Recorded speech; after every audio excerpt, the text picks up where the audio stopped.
Hi friends, എല്ലാവർക്കും പുതിയൊരു വീഡിയോയിലേക്ക് വീണ്ടും സ്വാഗതം. ഇന്നത്തെ നമ്മുടെ വീഡിയോ എന്ന് പറയുന്നത് ഈ കാണുന്ന ഒരു ടൊയോട്ടയുടെ ഫോർച്യൂണറാണ്. ഈ ഫോർച്യൂണർ വാഹനത്തിൻ്റെ അകത്ത് നിങ്ങൾ പുതിയതായിട്ട് എടുക്കുന്ന സമയത്ത് ഇതിൻ്റെ അകത്ത് ഏത് ടൈപ്പാണ് കാറ്, അതേമാതിരി തന്നെ ഇതിൻ്റെ ഫ്യൂൽ എക്കണോമി എത്രയാണ് എന്നുള്ളതൊക്കെ ഈ ഒരു ലേബലിൽ ഒട്ടിച്ചിട്ടുണ്ട്. വാഹനം സെയിലിന് ശേഷം മാത്രമേ ഈ ഒരു ലേബൽ ഇളക്കി കളയാൻ പാടുള്ളൂ. ഇതിൻ്റെ അകത്ത് കൊടുത്തിരിക്കുന്നത് ലൈറ്റ് ട്രക്ക് എന്നുള്ള ഒരു കാറ്റഗറിയിലാണ് കൊടുത്തിട്ടുള്ളത്.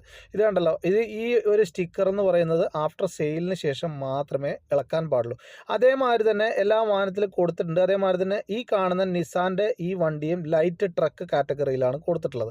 അപ്പോൾ എന്തുകൊണ്ടാണ് ഈ മോഡൽ വാഹനങ്ങൾ ലൈറ്റ് ട്രക്ക് കാറ്റഗറിയിൽ കൊടുത്തിട്ടുള്ളത് നിങ്ങൾക്ക് അറിയാമെങ്കിൽ താഴെ കമൻറ്റ് ചെയ്യുക. ഇനി അതേമാതിരി തന്നെ ഈ കാണുന്ന പോലെയുള്ള സ്റ്റിക്കർ നിങ്ങൾ ഒരു പുതിയൊരു ടയർ മേടിക്കുമ്പോഴും ആ ടയറിൻ്റെ മുകളിലും ഒട്ടിച്ചിട്ടുണ്ട്.